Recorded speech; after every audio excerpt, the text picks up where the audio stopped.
సముద్రానికి మీకు తల్లిబిడ్డల్లాంటి సంబంధం.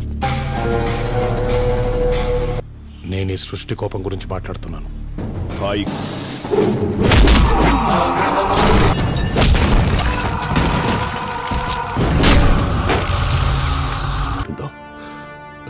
baik అర్థమయ్యేలా చెప్తాను. Assalamualaikum guys, oke kembali lagi bersama Draft Movie Review. Piye kabar Ire? Terima kasih buat para penonton setia Draft Movie dimanapun kalian berada. Semoga kalian semua selalu sehat ya. Kali ini Draft Movie sudah merangkum sebuah film yang berjudul Janata Garage. Bagaimana keseruan filmnya? Nggak perlu banyak basa-basi lagi, ini dia alur ceritanya.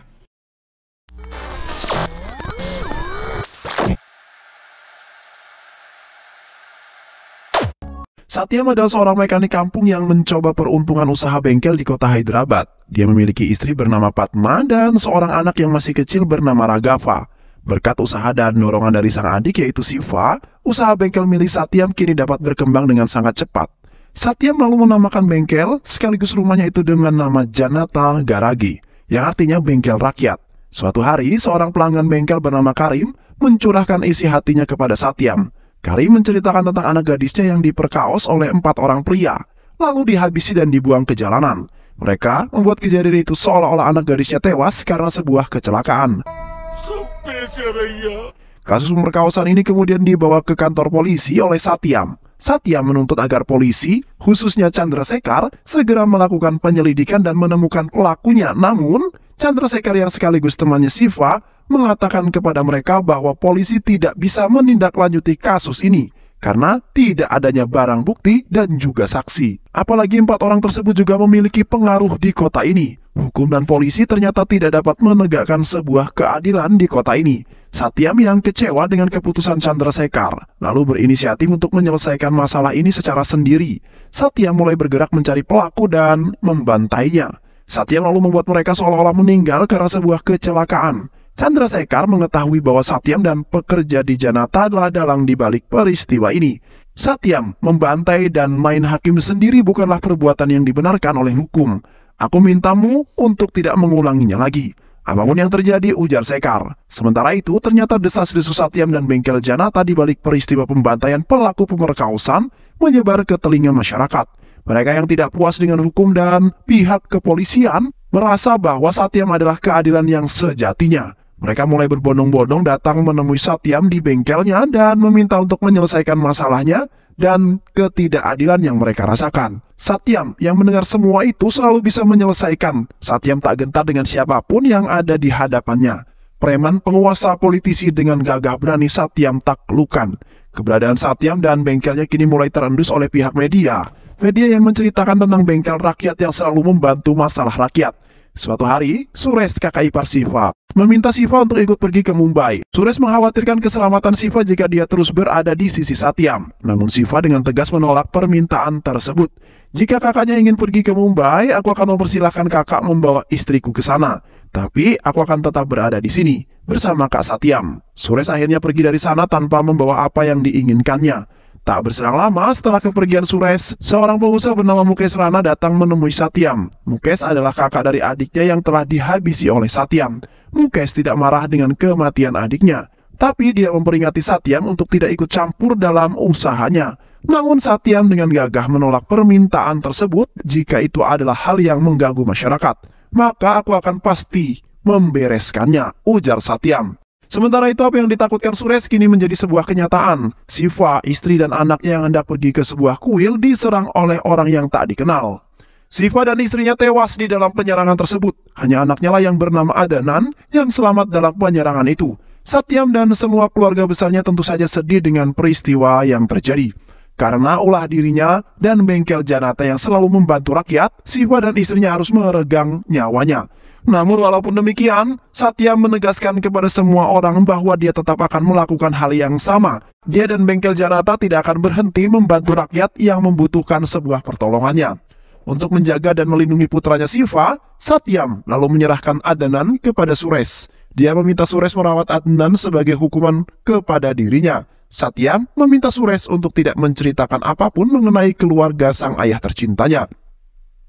Hari demi hari terus berlalu, Satyam dan bengkel Janata tetap membantu masyarakat, sementara Adnan mulai tumbuh dengan baik di sebuah kota Mumbai.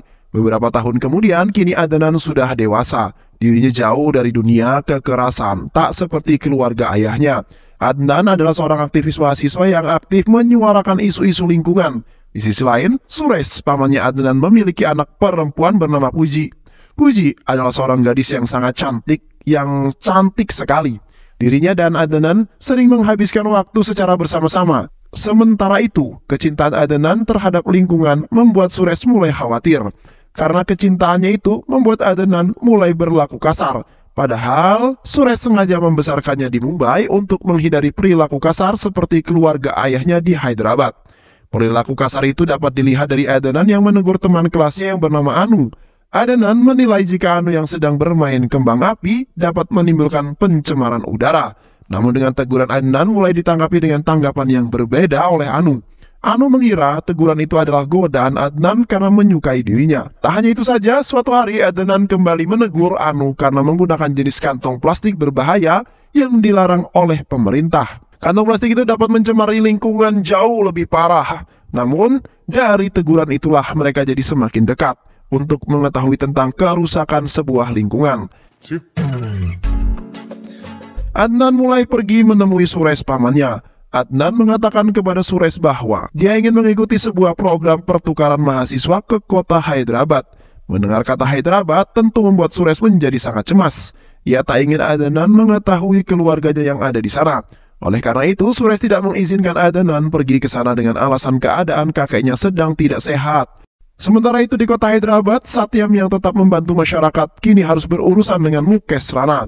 Karena ulahnya Satyam, ada salah satu proyeknya yang membuat Mukesh yang terpaksa harus dibatalkan. Mukesh selalu mengirim seseorang untuk menghabisi Satyam. Mobil Satyam ditabrak oleh sebuah truk, tapi beruntung Satyam masih selamat. Masyarakat yang mengetahui hal itu langsung berbondong-bondong pergi ke rumah sakit untuk memastikan keadaannya. Chandrasekhar yang ada di sana meminta pihak keluarganya agar memberitahu Satyam untuk tidak memaksakan diri. Mengingat kondisinya yang sekarang sudah tidak lagi muda. Di sisi lain, Adnan juga sedang mendapatkan sebuah masalah. Dirinya ditegur oleh pihak kampus karena berani menentang MLA yang berkuasa. Adnan menuntut kepada MLA untuk membangun taman sebagai ruang terbuka hijau dalam suatu proyek. MLA itu adalah Dispendai. Dispendai yang tak senang dengan tuntutan itu lalu menyuruh adik bungsunya untuk menghabisi Adnan. Namun di luar dugaan ternyata Adnan yang terlihat cupu justru memiliki kekuatan yang sangat besar. Adnan menghajar semua preman yang ada di sana. Preman itu dipukul, ditendang, dan dilibas hingga tak berdaya. Keganasan Adnan itu membuat adik bungsunya MLA takut dan melarikan diri. Dia bahkan berhasil dibuat Adnan bertekuk lutut dan memohon ampunannya. Tindakan Adnan itu ternyata diketahui oleh salah satu dosen. Dosen tersebut lalu menghubungi Suresh dan menceritakan apa yang terjadi. Dosen itu meminta Suresh untuk membawa Adnan pergi ke tempat yang aman untuk sementara waktu ini. Dia takut jika MLA itu akan membalas perbuatan Adnan. Berdasarkan hal tersebut, Suresh lalu mengamankan Adnan di kota Hyderabad. Dia mengizinkan Adnan untuk mengikuti program pertukaran mahasiswa yang awalnya sangat ia tentang.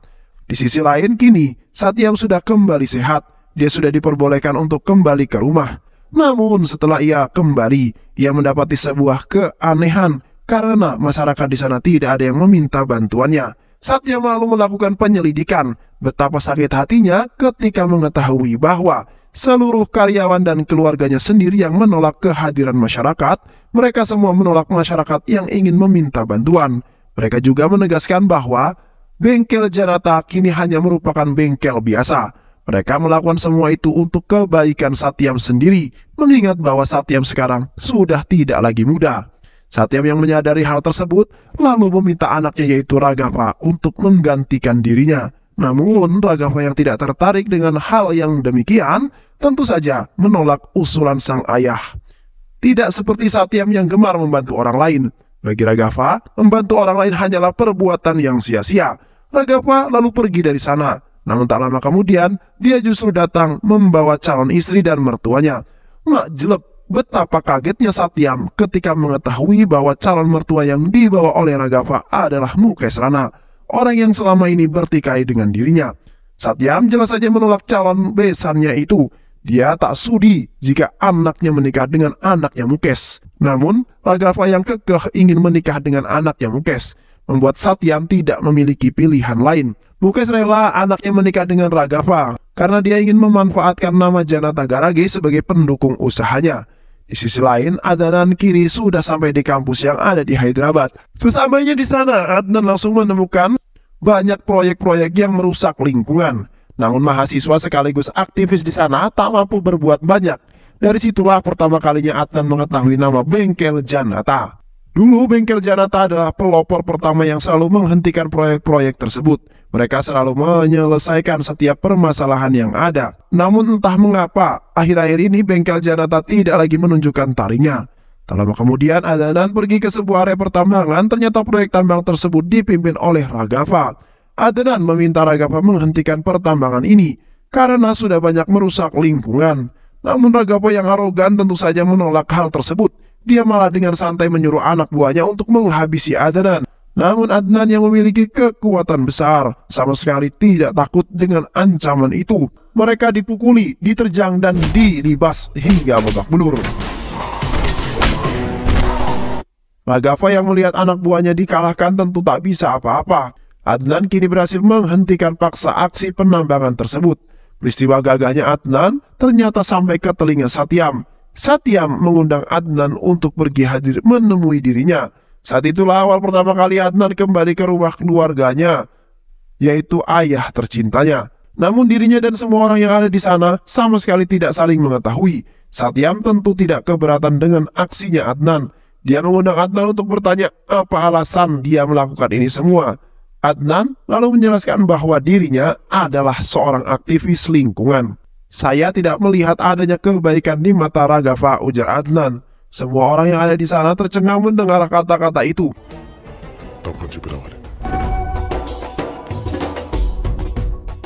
Keesokan harinya, giliran Satyam yang bertemu dengan Adnan. Satyam yang bisa menolong orang-orang, kali ini malah dirinya yang meminta tolong. Satyam melihat Adnan sama seperti dirinya. Dia melihat Adnan untuk menggantikan dirinya dan menjadi bagian dari Janata Bengkel.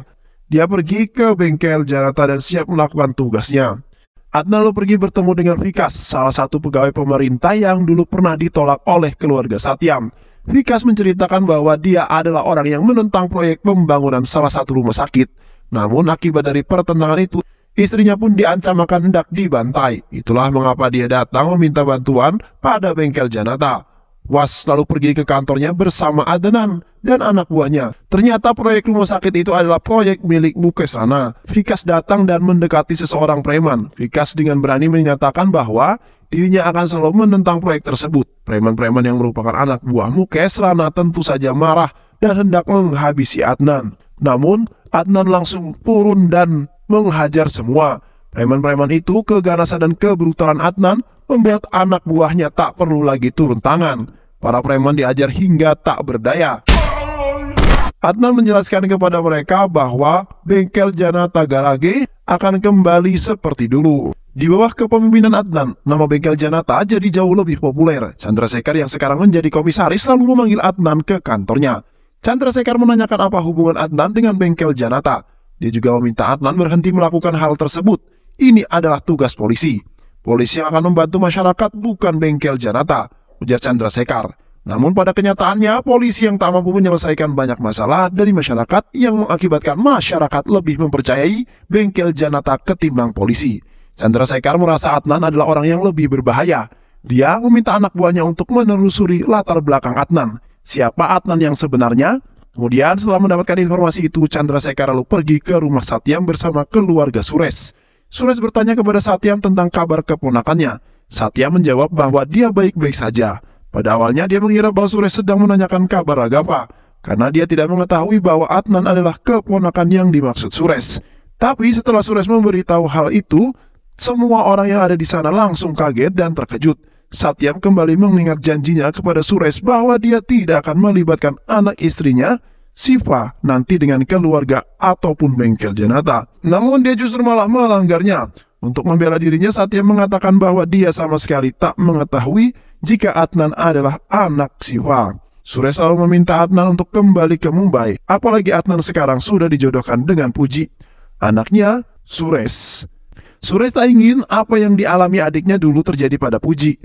Hanya karena Adnan yang terlibat masalah dengan bengkel Janata, Suresh lalu membuat dua pilihan untuk Adnan, tinggal di bengkel Janata atau menikahi Puji dan hidup di Mumbai. Itu adalah pilihan yang sulit bagi Adnan. Dia sangat mencintai Puji dan dia juga menyayangi Suresh yang telah dianggap sebagai sang ayahnya. Namun Adnan juga tidak mampu meninggalkan bengkel Janata. Akhirnya, dengan berat hati, Adnan memilih bengkel Janata daripada Puji. Maafkan aku Puji, aku tak punya pilihan lain. Tinggalkan aku dan bahagiakanlah paman, ujar Adnan sambil menangis. Hati Puji benar-benar hancur saat itu. Mereka berdua hanya bisa menangis satu sama lain. Suresh yang tak ingin putrinya itu terus bersedih lalu menjodohkannya dengan seseorang pria. Sedangkan Adnan malah berhasil mengusir Raghav dan istrinya dari dalam rumah. Adnan mengusir mereka karena sering mabuk di rumah. Kini Raghav tinggal di rumah mertuanya. Mukesh Rana tinggal di rumah mertuanya. Mukesh Rana keduanya lalu berangkat bersepakat untuk saling bekerja menutup bengkel Janata. Suatu hari Anu datang ke bengkel Janata untuk meminta bantuan. Dia meminta bantuan Adnan karena dirinya akan dijodohkan paksa dengan seorang polisi. Lalu aku datang ke rumahnya bersama Adnan yang diakui sebagai sang kekasihnya. Namun lucunya ternyata Anu adalah anak dari Chandrasekhar. Adnan langsung jadi kikuk dan salah tingkah. Saat dirinya kembali ke rumah, Mukesh Rana lalu datang menemui Adnan. Mukesh meminta agar Adnan tetap membuka bengkel Janata, tapi dia meminta agar Adnan tidak menghalangi bisnisnya. Adnan jelas saja menolak hal tersebut. Bengkel Janata akan tetap melakukan tugasnya seperti halnya dan layaknya seperti hari-hari sebelumnya. Jika usahamu itu merugikan masyarakat, maka bengkel Janata pasti akan bertindak, ujar Adnan. Untuk menutup bengkel Janata, Mukesh selalu ramai-ramai bekerja sama dengan politisi dan pemerintah. Namun tidak satupun dari mereka yang berani menutup bengkel Janata. Hingga akhirnya Mukesh bertemu dengan seorang politisi yang akan hidup menutup bengkel Janata. Tapi dia baru saja melakukan itu ketika dirinya bisa jadi menteri. Raghav lalu memiliki sebuah ide untuk menghancurkan citra pemerintahan. Raghav menyarankan agar mereka membuat sebuah ledakan di berbagai tempat untuk merusak citra pemerintah dan membuat tidak stabil. Keesokan harinya, bom yang sudah direncanakan pun meledak di berbagai tempat. Banyak warga yang menjadi korban ledakan tersebut. Salah satunya adalah istri Bose. Bose adalah temannya Satyam sekaligus pengawal di bengkel Janata. Bose sangat sedih dengan kematian istrinya itu. Tak lama kemudian Bose pun ditemukan tewas karena diduga depresi dan bunuh diri. Serangan bom tersebut menjadi perhatian khusus pihak kepolisian. Komisaris Chandrasekhar menuntut alasan itu untuk memberi perintah penyidikan pada kasus ini. Namun atasannya justru berkata lain, polisi tidak dapat berbuat banyak, bahkan atasannya itu meminta Komisaris Chandrasekhar untuk tidak mengacau dan menyelidiki kasus ini. Chandrasekhar yang tak berdaya kini untuk pertama kalinya datang ke bengkel Janata dan meminta bantuannya. Adnan menyetujui permintaan itu. Adnan dan Komisaris Chandrasekhar akan bergerak diam-diam menyelidiki kasus ini. Mereka akan saling bekerja sama untuk mengungkap kasus bom tersebut. Adnan lalu bergerak cepat. Dia menghabisi semua kelompok yang terlibat dalam pengeboman itu. Adnan mengetahui bahwa mereka adalah pelakunya dari rekaman CCTV. Ada seseorang yang pernah bertarung dengannya saat ditambang. Berdasarkan hal itu pula, dia menyadari bahwa Raghav juga pasti terlibat, dan jika Raghav terlibat, maka Mukesh Rana juga pasti terlibat. Adnan lalu kembali menerima fakta yang lebih mencengangkan lagi. Fakta itu adalah Bose tidak tewas bunuh diri, melainkan dia dihabisi oleh Raghav. Raghav menghabisi Bose karena dia tahu Raghav adalah dalang di balik ini semua. Adnan mengetahui fakta itu dari keluarga Bose yang menceritakannya. Adnan lalu berkumpul dengan seluruh keluarga ayahnya. Dia menyampaikan niatnya untuk membunuh Raghav. Saya sudah mengetahui bahwa Raghav adalah orang yang dibalik kasus pemboman ini. Saat ini Satya mengumpulkan paman dan bibinya untuk mengatakan bahwa saya tetap akan menghabisi Raghav. Padma yang merupakan istri Satyam sekaligus ibu Raghav memohon kepada Satyam untuk menghentikan aksinya Adnan. Dia tak ingin jika putra sematawayangnya itu tewas dibantai oleh Adnan. Dia tak ingin dirinya kehilangan Raghav selama-lamanya. Namun Satyam sama sekali tak bergeming. Dia justru menyampaikan kekecewaannya kepada Raghav karena telah membunuh Bose. Padahal bos seimut membesarkannya sejak kecil. Fatma lalu memohon kepada Adnan untuk tidak menghabisi Raghafa. Jangan bunuh dia, kau tidak mengetahui bagaimana rasanya kehilangan orang yang sangat dicintai, ujar Fatma. Namun Satyam yang mendengar hal tersebut langsung membantah kata Fatma. Kau salah orang, Fatma. Justru Adnan adalah orang yang paling mengetahui bagaimana rasa sebuah kehilangan orang-orang yang dicintai. Saat dia kecil, dia kehilangan cinta ayah dan ibunya. Saat dia dewasa, dia juga kehilangan cinta dari gadisnya yang dikagumi. Satyam sudah bertekad Adnan tetap akan menghabisi Raghafa. Dan aku akan mendukungmu, ujar Satyam. Adnan bersama anak buahnya lalu pergi ke markas persembunyian Raghafa. Di sana sudah ada banyak preman yang disewa oleh melindungi mereka. Namun segerombolan preman itu bukanlah apa-apa di hadapan Adnan. Adnan dan anak buahnya berhasil melihat semua preman yang ada. Mereka menghajar preman-preman itu dengan sangat brutal. Adnan kembali mengamuk dan menghajar preman-preman itu. Adnan kini berhadapan dengan Mukesh Rana. Dia tanpa basa-basi lagi langsung menghabisinya. Raghafa yang ketakutan menangis di hadapan Adnan. Dia memohon agar Adnan mau memaafkannya. Adnan, aku ini kakakmu. Maafin aku ya. Maafin aku karena telah melakukan sebuah kesalahan. Namun tak lama kemudian Satyam muncul di hadapan Raghafa. Raghafa kembali memelas kepada ayahnya tersebut. Dia memohon agar ayahnya mau mengampuni dirinya. Tapi Satyam dengan tegas mengatakan, bengkel Janata akan menghukum orang tanpa pandang bulu. Itu semua demi tegaknya keadilan bagi masyarakat. Satyam lalu menghabisi Raghafa tanpa belas kasihan. Dan film pun selesai. Terima kasih udah nonton video ini sampai akhir. Semoga kalian semua terhibur. Jangan lupa subscribe, like, comment, and share ya.